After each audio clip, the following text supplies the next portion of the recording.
খুব উত্তম অঞ্চল হিচাপে গঢ়ি তুলিব পাৰোঁ। আপোনালোকে ইতিমধ্যে জানে যে মাৰুতি সুজুকি আৰু NDDB লগ লাগি বৰপেটাৰ কলগেছিয়াত, অইল ইণ্ডিয়া লিমিটেডে গুৱাহাটী আৰু তিনিচুকীয়াত আৰু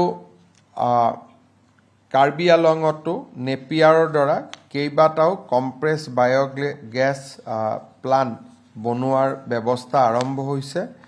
সেইবাবে এই ইণ্ডাষ্ট্ৰীকেইটাক বা যোনে ইয়াত CBG লগাব আহিব খুজিব তেওঁলোকৰ সহায় হোৱাকৈ আজি ৰাজ্য চৰকাৰে আছাম কম্প্ৰেছ বায়'গেছ পলিচি 2026ত অনুমোদন জনায়। ভেটেনাৰী ফিল্ড এছিষ্টেণ্টৰ ৰিক্ৰুটমেণ্টৰ সম্পৰ্কত Assam animal husbandry veterinary subordinate service ৰুলখন কেবিনেটে অনুমোদন কৰে। আমাৰ VFA সকল আগতে অৰেল পৰীক্ষাৰ দ্বাৰা নিযুক্তি হৈছিলে, এতিয়া ৰিটেন আৰু অৰেল দুইটা লগাই আমি পৰীক্ষা পাতি এবছৰ ট্ৰেইনিং কৰি তাৰ পিছত VFA সকলক নিযুক্তি কৰাৰ এখন বিধি আজি কেবিনেটে অনুমোদন জনায়।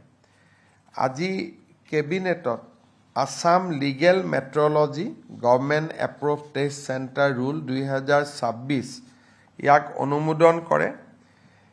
এতিয়াৰ পৰা ৱেটছ এণ্ড মিজাৰ যিবিলাক আপোনালোকে জানে যে এটা ডিপাৰ্টমেণ্টে যিসকলে জোখক লৈ বিভিন্ন মিজাৰিং মেকানিক্সবিলাক ঠিক কৰে, এতিয়া তেওঁলোকক আমি সেল্ফ চাৰ্টিফিকেশ্যন বেচিছত অৰ্থাৎ গভৰ্ণমেণ্টৰ পৰা অনুমোদন নোলোৱাকৈ গভৰ্ণমেণ্টৰ নিয়ম অনুসৰি স্থাপন কৰাৰ বাবে অনুমোদন দিয়া হৈছে, যাতে সৰু সৰু কথাত মানুহে চৰকাৰী কাৰ্যালয়ত আহিবলগীয়া নাথাকে। মূলতঃ কেবিনেটত এইকেইটা ৰেগুলাৰ আইটেম আছিলে আৰু আমাৰ গোৱালপাৰা জিলাৰ দুখন proposed reserve forest, Rakshasini reserve forest আৰু Tharko Nalbari proposed reserve forest, এই দুইখন ৰিজাৰ্ভ ফৰেষ্টকে আজি আনুষ্ঠানিকভাৱে ফৰেষ্ট হিচাপে কনভাৰ্ট কৰা হয়। তাৰ ফলত অসমৰ বনাঞ্চল ৰাক্ষসিনী ৰিজাৰ্ভ ফৰেষ্টত 2205 হেক্টৰ আৰু থাৰ্কো নলবাৰী ৰিজাৰ্ভ ফৰেষ্ট হিচাপে 156 হেক্টৰ বনভূমি আজিৰ পৰা বৃদ্ধি হ'ব। এইকেইখন প্ৰপ'জ ৰিজাৰ্ভ ফৰেষ্ট আছিলে, আজিৰে পৰা এইকেইখন ৰিজাৰ্ভ ফৰেষ্ট হিচাপে ঘোষিত হ'ব, অৰ্থাৎ অসমৰ বনভূমিৰ সংখ্যা কিছু বৃদ্ধি পাব। এতিয়া মই বানপানীলৈকে আহিছোঁ। যোৱা কালি আৰু দুদিন আগতে মোৰ ফেচবুক লাইভৰ জৰিয়তে কেইবাটাও ঘোষণা আমি শিৱসাগৰ, চৰাইদেউ, যোৰহাট, গোলাঘাট জিলাক লক্ষ্য কৰি আমি ঘোষণা কৰিছিলোঁ। কেবিনেটত আজি আমি ৰাইজক আৰু কেনেকৈ সহায় কৰিব পাৰোঁ তাৰ বিষয়ে পুংখানুপুংখ আলোচনা হয়। প্ৰথম আমি এটা সিদ্ধান্ত লৈছোঁ যে আপোনালোকে ভিজুৱেলত দেখিছে যে বহুত গাড়ী মটৰচাইকেল, চাৰিচকীয়া, দুচকীয়া বাহনৰ মানুহৰ অপৰ্যাপ্ত ক্ষতি হৈছে। অহা 5 তাৰিখে আমি ইঞ্চুৰেঞ্চ কোম্পানীসমূহৰ লগত, কালি যেনেকৈ আমি বেংকৰ লগত মিটিং কৰিলোঁ, 5 তাৰিখে আমি ইঞ্চুৰেঞ্চ কোম্পানীসমূহৰ লগত মিটিং কৰিম, যাতে যাৰ গাড়ী মটৰ স্কুটাৰ মটৰচাইকেল ক্ষতিগ্ৰস্ত হৈছে, যাৰ ইঞ্চুৰেঞ্চ আছে তেওঁলোকক যাতে ইঞ্চুৰেঞ্চ দিয়াৰ ক্ষেত্ৰত কোনো ধৰণৰ কৃপণালী বা গাফিলতি কৰা নহয়, সেই দিশটোক সন্মুখত ৰাখি অহা 5 তাৰিখে আমি insurance company, both private and government insurance কোম্পানীসমূহৰ লগত আমি এখন বৈঠক কৰিম আৰু আমি উপযুক্ত সিদ্ধান্ত গ্ৰহণ কৰিম, যাতে গাড়ী মটৰ আৰু বিভিন্ন সামগ্ৰী ইঞ্চুৰেঞ্চ থাকে। কাৰোবাৰ গৰু ম'হো ইঞ্চুৰেঞ্চ আছে, মানুহৰ এক্সিডেণ্ট ইঞ্চুৰেঞ্চো আছে গতিকে এক্সিডেণ্ট অকল যে গাড়ী মটৰ সীমাবদ্ধ তেনেকুৱা নহয় আৰু বিভিন্ন ইঞ্চুৰেঞ্চ থাকে সেইকাৰণে আমি শিৱসাগৰ চৰাইদেউ গোলাঘাট আৰু যোৰহাট জিলাৰ ইঞ্চুৰেঞ্চ ক্লেইমবিলাক তেওঁলোকে যাতে নিজেই সংগ্ৰহ কৰে আৰু ততাতৈয়াকৈ ইয়াক নিষ্পত্তি কৰে তাৰ কাৰণে আমি ব্যৱস্থা ল'বৰ কাৰণে সিদ্ধান্ত কৰিছোঁ আৰু 5 তাৰিখে এই বিষয়ে আমাৰ বৈঠক হ'ব আৰু লগে লগে আমি সিদ্ধান্ত আমি ল'ব পাৰিম যোৱাকালি আপোনালোকে দেখিছে যে আমি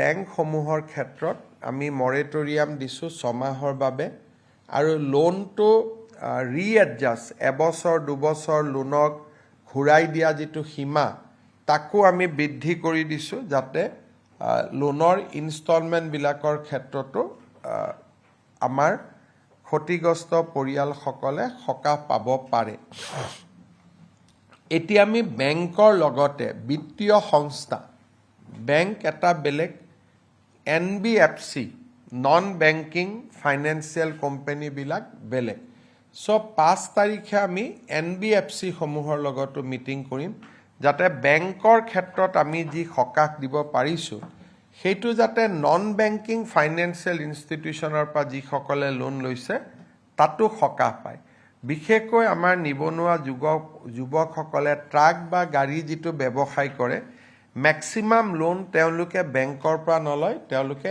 NBFCৰ পৰা লয় সেইকাৰণে আমি NBFCৰ লগতো 5 তাৰিখে মিটিং কৰিম যাতে তেখেতসকলক আমি সহায় দিব পাৰোঁ আমি যিটো 15,000 টকাৰ সাহায্য ঘোষণা কৰিছিলোঁ মই ভাবোঁ যে আজি বা কালি আমাৰ এছেছমেণ্ট কমপ্লিট হৈ যাব তাৰ গোটেই শিক্ষকসকলে লাগি আছে এছেছমেণ্টটো কৰাৰ ক্ষেত্ৰত আৰু আমি ভাবোঁ 2 বা 3 তাৰিখে এই ধন আমি প্ৰেৰণ কৰিব পৰা অৱস্থাত আহিমগৈ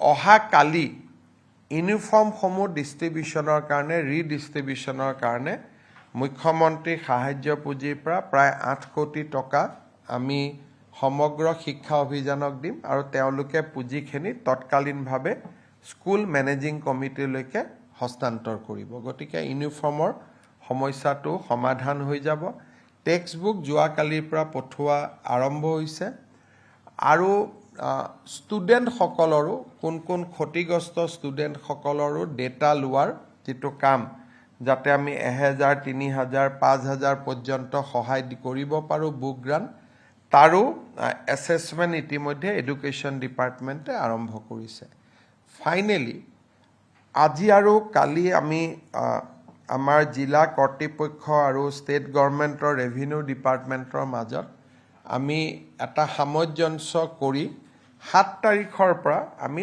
পাৰ্মানেণ্ট ডেমেজ এছেছমেণ্ট আমি যিটো কৰিব লাগে তাৰ কামত আমি হাত দিম যে পাৰ্মানেণ্ট ডেমেজ এছেছমেণ্ট কাৰ ঘৰ কিমান ক্ষতি হ'ল severely damage permanently damage minor damage এই গোটেই কামটো আমি এটা মিছন মুডত যাতে বহুত দিন নাথাকে 10 বা 15 দিনত আমি গোটেইটো শেষ কৰিব পাৰোঁ তাৰ কাৰণে আমি অহা 7 তাৰিখৰ পৰা এই অভিযানটো আমি লঞ্চ কৰিম তাৰ আগতে ময়ো শিৱসাগৰ আৰু চৰাইদেউ জিলাত গৈ আহিম যাতে এই অভিযানটো আমি ম্যাক্সিমাম 15 ডেজৰ ভিতৰত আমি শেষ কৰিব পাৰোঁ আৰু আগষ্ট মাহৰ ভিতৰতে যাৰ যি ডেমেজ হৈছে কাৰোবাৰ গৰু ছাগলীৰ ডেমেজ কাৰোবাৰ ঘৰৰ ডেমেজ কাৰোবাৰ তাঁতশালৰ ডেমেজ এজ পাৰ নৰ্মছ যাতে আমি পুঁজি উইদিন আগষ্ট মাহৰ ভিতৰতে আমি দিব পাৰোঁ তাৰ কাৰণে ডেমেজ এছেছমেণ্টৰ কামটো আমি 7 তাৰিখৰ পৰা মিছন মুডত আমি কৰিব খুজিছোঁ শিৱসাগৰ জিলাত প্ৰায় 550খন স্কুল এই গোটেই ঘটনাৰ পৰা ক্ষতিগ্ৰস্ত হৈছে চৰাইদেউ জিলাতো কেইবাখনো স্কুল ক্ষতিগ্ৰস্ত হৈছে আৰু বোকা বহুত সোমাই গৈছে বিদ্যালয়বিলাকক ডেমেজ ৰিপেয়াৰিং বা বোকাসমূহ গুচোৱাৰ বাবে আমি 2 লাখৰ পৰা 3 লাখ টকা তেওঁলোকক আগবঢ়াম আজি তাৰ এছেছমেণ্ট চলি আছে মই ভাবোঁ যে 5-6 তাৰিখৰ ভিতৰত আমি বিদ্যালয়সমূহলৈকে 2-3 লাখ টকা আমি পঠাব পাৰিম যাতে বোকা আদি চাফা কৰি ল'ব পাৰে আমাৰ টাৰ্গেট আছে যে 9 তাৰিখৰ পৰা যাতে আমি স্কুলখিনি খুলিব পাৰোঁ তাৰ আগতে আমি বিদ্যালয়সমূহলৈকেও পুঁজি বিতৰণ কৰিম তাৰো প্ৰক্ৰিয়া এডুকেশ্যন ডিপাৰ্টমেণ্টে আজিৰ পৰা কৰিব ৰেভিনিউ নৰ্মছ মতে আৰু যিবিলাক নৰ্মছত নপৰে সেইবিলাক আমি ৰাজ্য চৰকাৰৰ পৰা দি দিম যাতে আমি 9 তাৰিখৰ পৰা স্কুলখিনি চাফ-চুফ কৰি 9ৰ পৰা শিৱসাগৰ চৰাইদেউত আমি বিদ্যালয় বা মহাবিদ্যালয়সমূহ আমি আৰম্ভ কৰিব পাৰোঁ ৰিলিফ সামগ্ৰী যথেষ্ট গৈ আছে মই ভাবোঁ যে বৰ্তমানলৈকে আমি প্ৰায় 23,730 কুইণ্টল চাউল আমি পঠিয়াইছোঁ 4,541 কুইণ্টল দালি মিঠাতেল 1,18,110 লিটাৰ টাৰ্পলিন 48,557 অৰ্থাৎ যিমানখিনি মানুহক প্ৰয়োজনীয় সিমানখিনি আমি ইতিমধ্যে দিব পাৰিছোঁ আৰু এতিয়া সকলোৱে ৰিলিফ পাইছে বা ৰিলিফ নোপোৱাৰ এতিয়া অভিযোগ নাই ৰাইজ এনজিঅ'ৰ ফালৰ পৰাও বহুতখিনি ৰিলিফ দিয়া হৈছে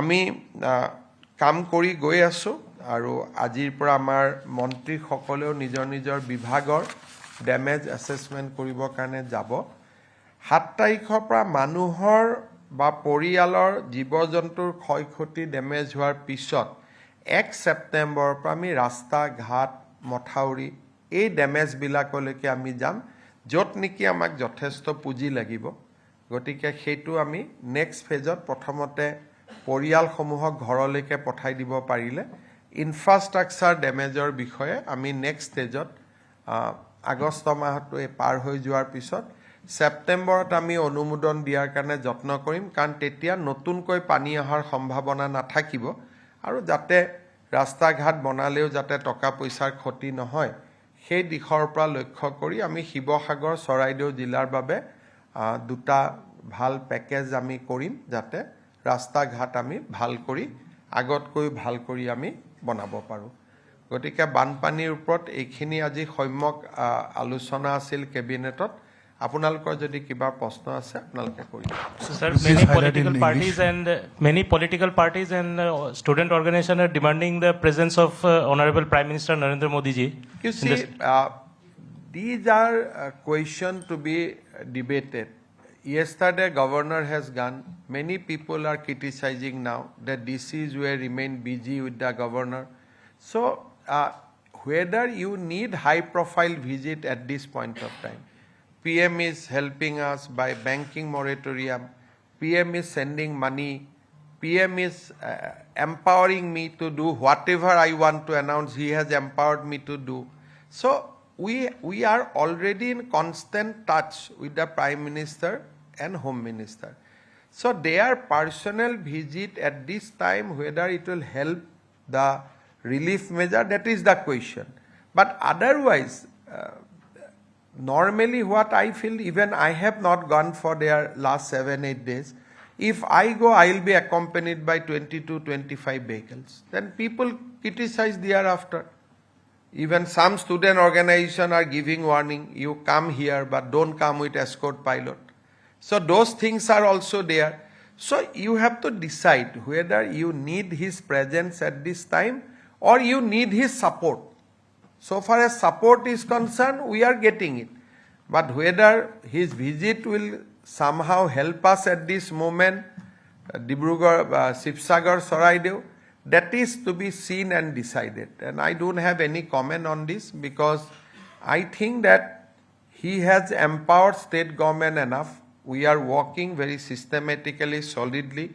Assam has seen many floods, but people can distinguish the relief operation this time with the relief operation of earlier years. So we are doing it systematically one by one. Sir, could you please highlight this in English? So, প্ৰধানমন্ত্ৰী ডাঙৰীয়াৰ শিৱসাগৰ চৰাইদেউ ভ্ৰমণত জিলা প্ৰশাসনসমূহ 3 দিন আগৰ পৰা ব্যস্ত হৈ যাব লাগিব ই ৰিলিফ মেজাৰত আমাক সহায় কৰিবনে আমাক অসুবিধা কৰিব প্ৰধানমন্ত্ৰী ডাঙৰীয়া মোৰ লগত কনষ্টেণ্ট টাচত আছে বেংকৰ ঋণ ৰেহাইৰ পৰা ইনস্যুৰেন্সৰ পৰা মই যিমানবোৰ ঘোষণা কৰিছোঁ প্ৰধানমন্ত্ৰীয়ে সাহস নিদিলেতো মই একোৱে কৰিব নোৱাৰোঁ গতিকে তেখেতে গোটেইখিনি মোক এম্পাৱাৰ কৰি আছে যে তুমি কৰি গৈ থাকা and at right moment he will take a call তেওঁ কেতিয়া আহিব লাগে কেতিয়া আহিব নালাগে তেওঁ নিজে কল ল'ব আৰু অসমক তেখেতে কেতিয়াও বিপদত পৰিব নিদিয়ে সেইখিনি বিশ্বাস অসমৰ মানুহে ৰখা উচিত মই আজিৰ দিনটোত পলিটিকেল ক'ব খোজা নাই কিন্তু এটাই খালি ক'ম যে প্ৰধানমন্ত্ৰী ডাঙৰীয়াৰ পৰা আমি অফুৰন্ত সহায় পাই আছোঁ আৰু ক'তো ক্ৰুটি হোৱা নাই যদি ক্ৰুটি হ'লহেঁতেন এতিয়াই মোক ৰাস্তা ঘাট বনাবৰ কাৰণে 1000 কোটি টকা লাগিব তো প্ৰধানমন্ত্ৰীৰ সাহসেতেতো মই কৈ আছোঁ যে মই এইবিলাক এছেছমেণ্ট কৰি আমি কাম আৰম্ভ কৰিম বুলি Sir, could you please highlight today's cabinet decision very briefly? I have already spoken. We'll give a release. You can take it. Regarding the damage and assessment you are talking about, so can you just repeat it only that particular? You see, damage is of 3 counts. One, the loss to the family, loss to the persons. So that damage assessment is continuing, and by tomorrow evening we'll get a complete idea how many families has been affected severely. Number 2, damage to the public infrastructure. Number 3, the long-term damage in terms of roads and bridges in the embankment, etc. So multiple assessment is going on, and I am of the view that by tomorrow a preliminary views will emerge. From 7th, we are going house to house to see the damage caused by the flood to each and every houses. So I am going to Saraideo Sibsagar within next 2-3 days to launch that assessment so that nobody is deprived. And finally, we have to assess the loss for the of bigger public infrastructure like school embankment. So state government is doing everything and we are being empowered by Government of India. On 5th, I'll have a meeting with the insurance company so that all insurance claim can be disposed easily. So yesterday I had a meeting with banks. Everybody has agreed for 6-month moratorium on repayment of loan.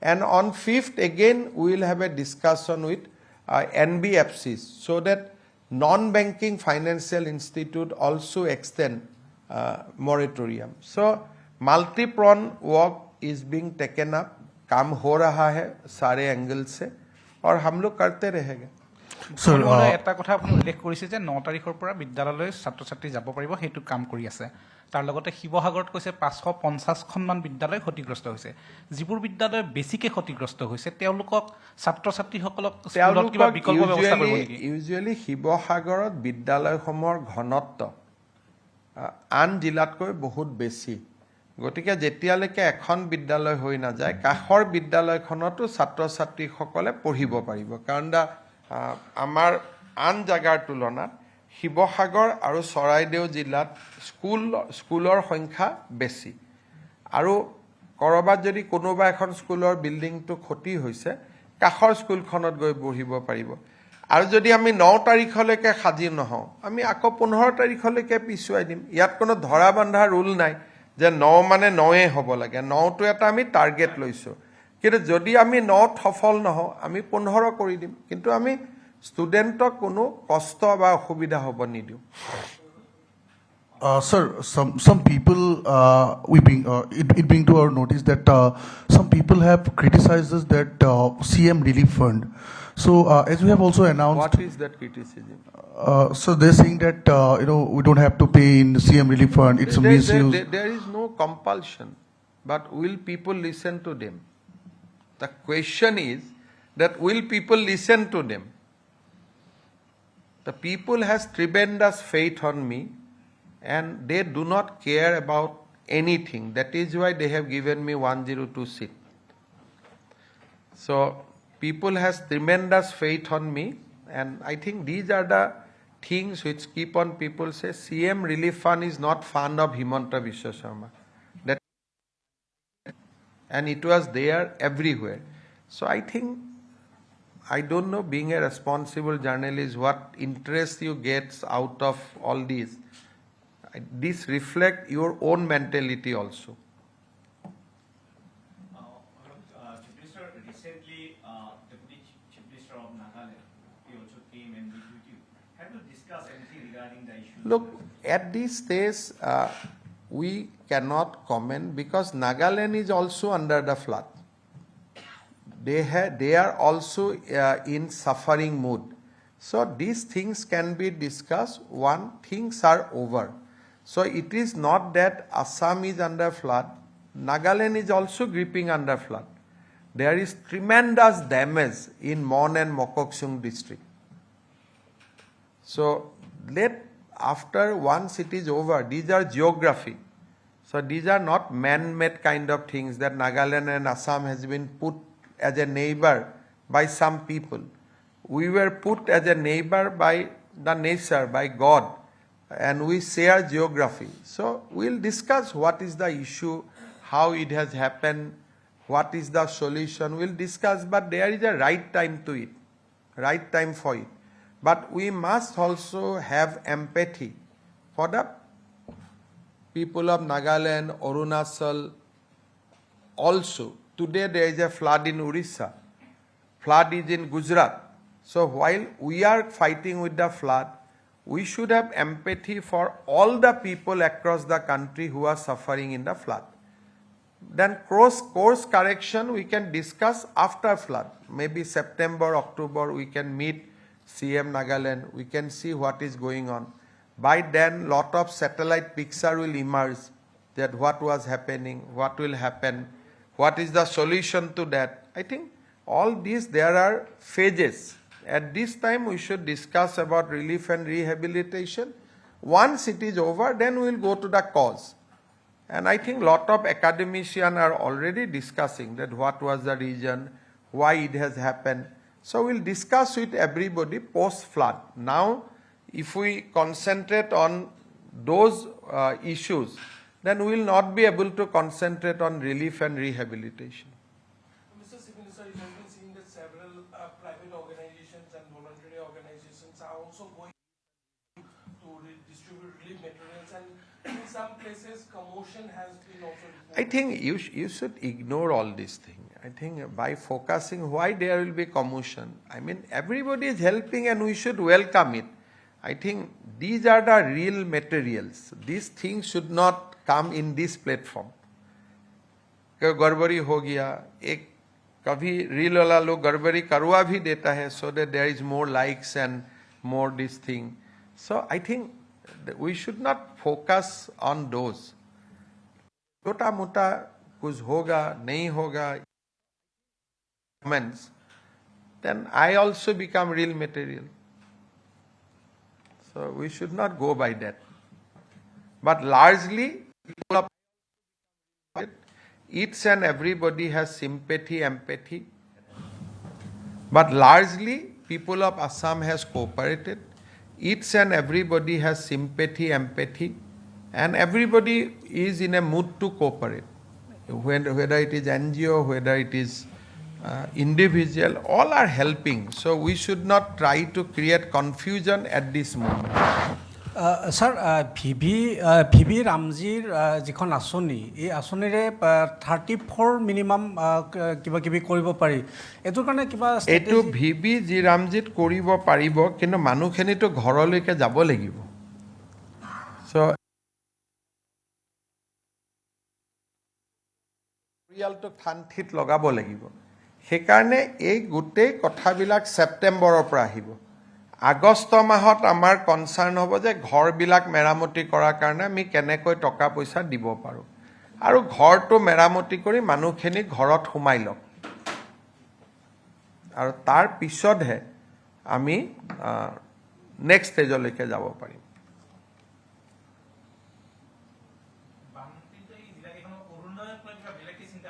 কালি আৰু 1000 টকা পাবই সকলোৱে। কালি ৰাতিপুৱা আমি দিমেই। আমি বাকী জিলাত বেলেগ নিয়ম, কিন্তু যোৰহাট, শিৱসাগৰ, চৰাইদেউ আৰু গোলাঘাট জিলাত আমি 2500 টকাকৈ দিম। আৰু এটা আমি স্কিম আনিম যে তেওঁলোকে এটা পইচা বেংকৰ পৰা উইদাউট অৰুণোদয় হিতাধিকাৰীসকলে উইদাউট মৰ্টগেজ তেওঁলোকে বেংকৰ পৰা এটা লোনো ল'ব পাৰিব। আমি অৰুণোদয়ৰ পৰা অকণমানকৈ কাটি থাকিম, তেনেকুৱা স্কিম এটাও আমি বনাই আছোঁ। এতিয়া এনাউন্স কৰিব পৰা হোৱা নাই। ছাপ'জ 10,000 টকা তেওঁলোকে এতিয়া বেংকৰ পৰা লৈ দিলে, বেংকক ঘূৰাই দিব লাগিব।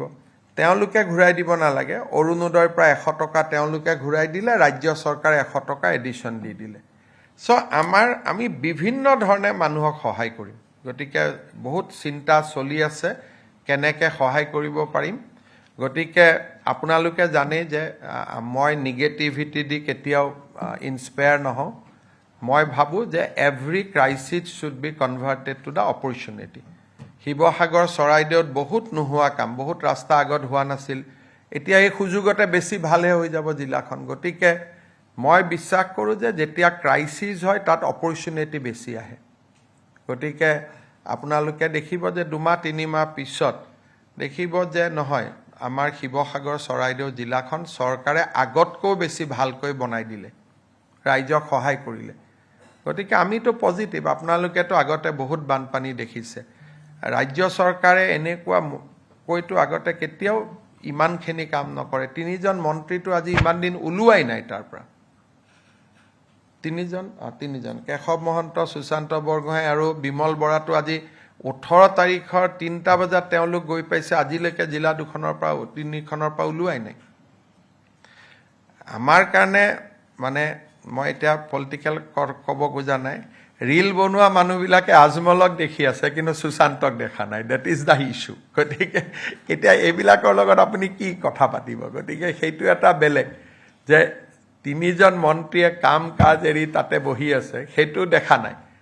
বা 1000জন মানুহে তাতে কাম কৰি আছে, কোনোবা বাহিৰৰ পৰা আহি কাম কৰি আছে, কোনোবাই ভিতৰৰ পৰা কাম কৰি আছে, চবেই কাম কৰি আছে, তাতে কোনো অসুবিধা নাই।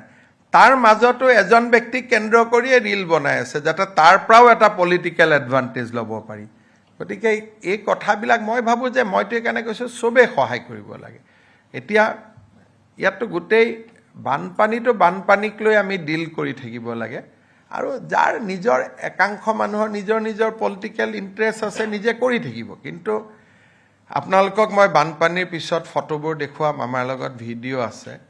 NDRF SDRFৰ ল'ৰাবিলাকে কেনেকৈ মানুহক উদ্ধাৰ কৰিছে, কোনেওতো NDRF SDRFৰ নামেই লোৱা নাই, চবেই এইবিলাকহে দেখি আছে। মোৰ লগত গোটেই ভিডিঅ' আছে যে কেনেকৈ কোলাত লৈ জঁপিয়াই মানুহক উদ্ধাৰ কৰিছে NDRF SDRFৰ জোৱানবিলাকে। আপোনালোকে দেখিব যে চবেই জেকেট এটা পিন্ধি আছে, ফটো উঠিছে, ৰাবাৰ বুটত উঠিছে। এইবিলাকতো চব NDRF SDRFৰে বোট হয়। বোটবিলাকতো ইয়াৰ পৰা যোৱা নাই। গোটেই যিমান ইনফ্ৰাষ্ট্ৰাকচাৰ, আপোনালোকে টিভিত কিছুমান ফটো দেখিব যে এইটো কি বুলি কয়, ৰেড জেকেট আৰু ৰাবাৰ বুলেটত উঠি, লাইফ জেকেট আৰু ৰাবাৰ বুটত উঠি মানুহে ৰিলিফ বা কাম কৰি আছে, অসুবিধা একো নাই। কিন্তু সেই বস্তুখিনিওতো আমাৰ NDRF আৰু SDRFৰে সামগ্ৰী। গতিকে গোটেই ৰিলিফটো প্ৰাইমেৰিলি ৰাইজ চৰকাৰে লগ লাগি কৰি আছে। আৰু ইয়াতে মই ভাবোঁ যে বেলেগ কথা কোৱাৰ এই মুহূৰ্তত প্ৰয়োজন নাই, কাৰণ ই মানুহৰ মাজত বিভেদ আনে। এতিয়াতো একতা অনাৰ সময়, মানুহক একেলগে কাম কৰাৰ সময়। সেইকাৰণে আমি এটা শব্দও পলিটিকেল কোৱা নাই আৰু কোৱাটো উচিত নহয়।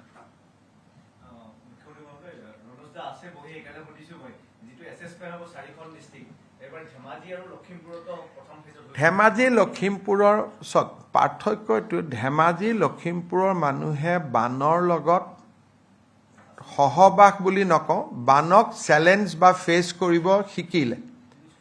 এতিয়া ইউজ শব্দটো মই নকওঁ যে বানপানী আহিলে ধেমাজিৰ মানুহে জানে যে আমি নেশ্যনেল হাইৱেলৈকে যাব লাগিব বা মথাউৰিলৈ যাব লাগিব। শিৱসাগৰ চৰাইদেউত আজিলৈকে বানপানী হোৱা নাই, কিন্তু আমি যিখিনি ৰিলিফ মেজাৰ কৈ আছোঁ তাত ইনক্লুডিং ধেমাজি আৰু লখিমপুৰ। আজিৰ দিনত ধেমাজি লখিমপুৰত বানপানী নাই কাৰণে মই জিলা 2খনৰ নাম লোৱা নাই, কিন্তু ধেমাজি লখিমপুৰৰ যেতিয়া বানপানী হৈছিলে তাতো আমি একেই গৈ কাম কৰিছিলোঁ, আৰু তাৰ মানুহেও সমানে ৰিলিফ পাব। যি আমি আজি ঘোষণা কৰিছোঁ automatically date is applicable for Dhemaji and Lakhimpur also.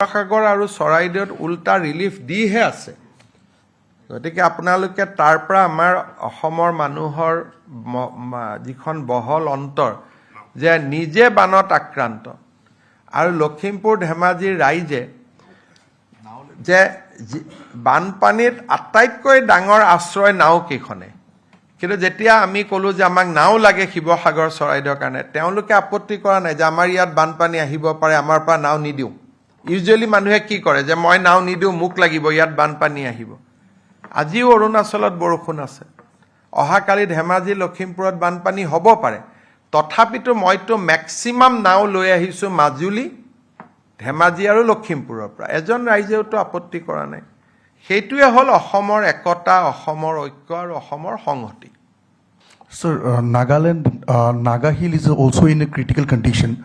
Well, it can be caused to landslide and all. There is, as of now, there are flood in Gujarat, there are flood in Orissa, there are floods in Arunachal, there are flood in Nagaland, including Assam. So, we are not in a position to help anyone because we are suffering, but our sympathy and empathy is with all the flood affected people of this country.